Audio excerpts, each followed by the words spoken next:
Did you know that the average American eats about 17 teaspoons of sugar a day? And that's not that they're eating it straight from the jar. They're actually getting it from foods that contain processed sugar.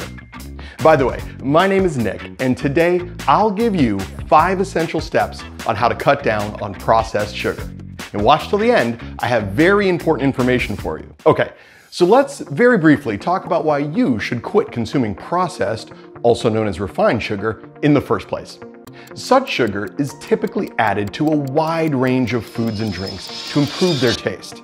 They're commonly used in packaged products, such as crackers, cakes, or salad dressings, all of which are heavily processed and low in nutrients.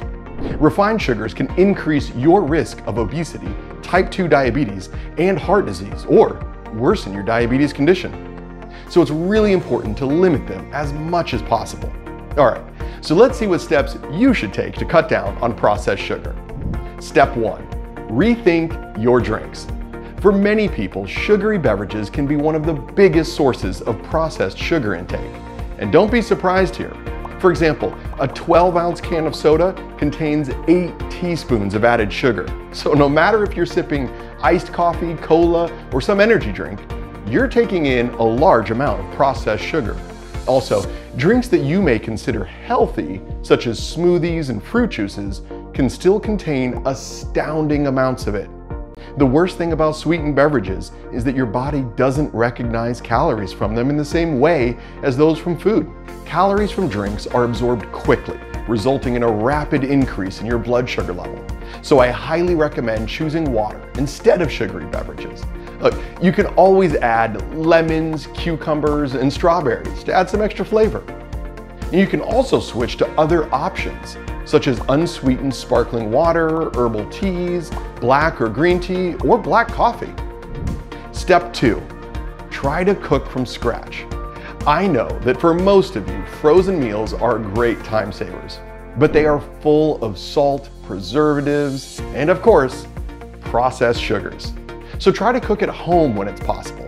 Some recipes may need some added sugar, but you'll still end up using far less of it than any food company.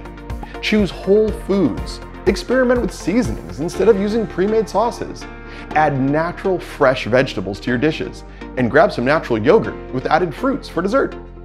Now, there are plenty of options for you here. I know, it may be challenging at first, but let's give it a try, right? Okay, step 2.5, get the Klinio app. Klinio Diabetes Management app offers a personalized meal plan that covers your caloric intake, macronutrient composition, and the amount of sugar and cholesterol you need to consume. Klinio has loads of other amazing features, such as a progress tracker, workouts, and even a simplified grocery list. Really, I have never seen something similar to this app. I'll put the link to the Klinio app in the description below, so definitely check it out. Okay, step number 3.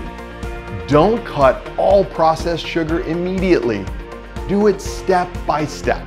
For example, you can start cutting out sugary beverages, limiting sugary desserts after a week, and so on. Also, if you usually enjoy your coffee with 2 tablespoons of sugar, try reducing it to 1 tablespoon. Or if you're baking treats like cookies, brownies, or cakes, cut the sugar by just 1/3 or even 1/2. Often you won't be able to notice the difference. So remember, cut processed sugar step by step. Doing too many things at once can lead to burnout and ultimately failure. If you want to reduce your sugar intake, pick one thing and commit to it for 1 to 2 weeks. Once it becomes a habit, pick another one. Keep the cycle going until you've reached your sugar intake goal. Step number 4, read the food labels. That is the best way to understand how much sugar is in each product. There are a bunch of names for processed sugar, so I put them on this list. The product's ingredients are listed by quantity, from highest to lowest amount.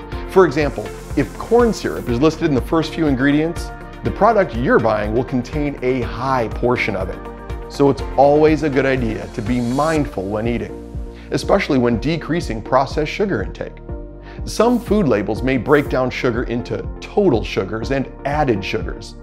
It's best to try to find products with little or no added sugars. When in doubt, always try to eat fresh. All right, step number 5, add more fruits to your diet. Do you often add syrup, brown sugar, or chocolate chips into oatmeal or yogurt to make it sweeter? Make the change by adding some fruits or berries to sweeten your meal without adding processed sugar.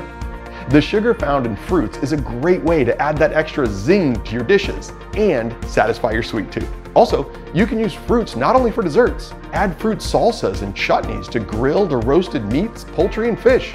However, you should watch the fruit portions since natural sugar is still sugar. All right, everyone. Thanks for watching. Don't forget to subscribe to the Klinio channel and check out other live videos right here and right now